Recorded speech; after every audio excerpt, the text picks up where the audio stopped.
নিখিল বিষ্ণুপ্ৰিয়া মণিপুৰী মহাসভাৰ কেন্দ্ৰীয় কমিটি তথা আসাম কমিটিৰ পক্ষৰ পৰা আজি আমাৰ এই ৱাছাক মেল শপত গ্ৰহণ অনুষ্ঠানত আমাৰ কেন্দ্ৰীয় কমিটিৰ আমাৰ প্ৰধান অতিথি শ্ৰদ্ধেয় আমাৰ ৰামকৃষ্ণ সিনহা মহাশয়, আমাৰ ৰাজ্যিক কমিটিৰ আমাৰ সভাপতি শ্ৰদ্ধেয় আমাৰ তৰুণ কুমাৰ সিংহ মহাশয় আৰু কেন্দ্ৰীয় কমিটিৰ বিষয়ববীয়া তথা ৰাজ্যিক কমিটিৰ সকলো বিষয়ববীয়া আজি আমাৰ আমাৰ শপত গ্ৰহণ অনুষ্ঠানত অধিৱেশন আজি আমি অংশগ্ৰহণ কৰোঁ। আমাৰ অলৰেডি পূৰ্ব বক্তা আমাৰ সভাপতি আৰু আমাৰ সাধাৰণ সম্পাদক বিপু সিনহা অলৰেডি কৈ গৈছে। বিশেষকৈ বিষ্ণুপ্ৰিয়া মণিপুৰী এটা জনগোষ্ঠী অসমৰ ভিতৰত বিভিন্ন জিলাত বসবাসকাৰী এখন জনজাতি। আমাৰ অসমৰ ভিতৰত আপাৰ আছামলৈ লোৱাৰ আছাম, মিডিল আছাম, বৰাকবেলিত আমাৰ বিশেষকৈ আমাৰ জনগোষ্ঠীটো বসবাস কৰে। তাই আমি অসম চৰকাৰক আৰু কেন্দ্ৰীয় চৰকাৰক আমি বিভিন্ন দাবী দাবা আগতে আমি কৰিছিলোঁ। আমি বিশেষকৈ আজিৰ এই অধিৱেশনত আজি এই মহলত আমি এটাই উত্থাপন কৰিম, বিশেষকৈ আমাৰ 2026 আগত আমাৰ চেণ্ট্ৰেল অফিচৰ যিটো আছে আমি এইটো অফিচত্ব পূৰণ কৰিব লাগে। এইটো আমাৰ প্ৰথম দাবী আৰু বিশেষ দাবী আছে যিটো আমাৰ মেম'ৰেণ্ডামৰ পত্ৰযোগে আমাৰ দিয়া হ'ব। আৰু আজিৰ দিনটোত আমাৰ এটা সুখবৰ বৰাকবাসীৰ ভিতৰত আমাৰ যিমান জনপ্ৰতিনিধি আমাৰ পঞ্চায়তত, জিলা পৰিষদ, আঞ্চলিক এপি মেম্বাৰ, সভানেত্ৰী, সভাপতি আৰু মেম্বাৰ সকলক আমি আমাৰ নিখিল বিষ্ণুপ্ৰিয়া মণিপুৰী মহাসভাৰ আমি সম্বৰ্ধনা কৰিছোঁ।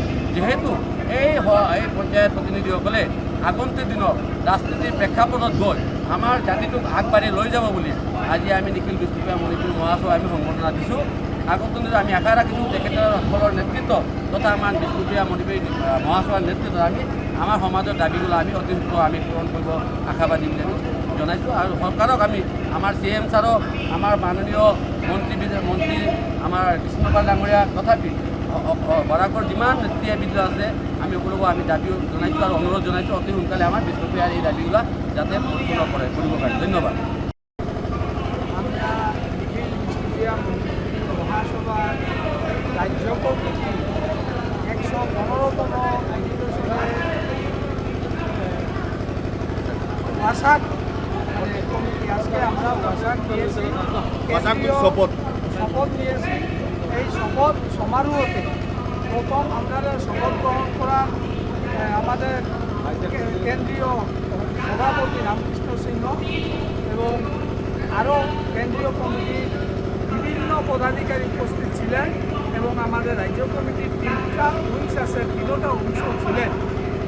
এই উইংসে আমরা আজকে ভাষা নিয়েছি যে আমরা ভাষায় ভাষা কই বাংলায় শপথ গ্রহণ। এই শপথ গ্রহণ সমারোহতে প্রথমে আপনাদের মিডিয়া সবাইকে আমি আমার মহাসভা রাজ্য কমিটির তরফ থেকে ধন্যবাদ এবং আমাদের কিছু দাবি আছে যে দাবিগুলো আপনাদের জড়িয়তে আমাদের দাবিগুলো যাতে সরকার কর্তৃক পৌঁছায় এইটাই আপনাদের কাছে আমার অনুরোধ।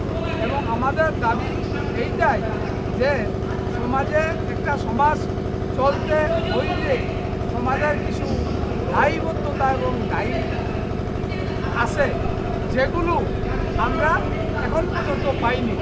1 নম্বর COBC, 2 নম্বর সেন্সার ব্যাপারেও আমাদের বিভিন্ন সমস্যা আছে, যেগুলো সমস্যা নিয়ে আমরা আজকে এই শপথ গ্রহণে বিভিন্ন দাবি পেশ করা হয়েছে। যিকোনো খবৰৰ বাবে যোগাযোগ কৰক 7099017330 লগতে 7099017110 নম্বৰত।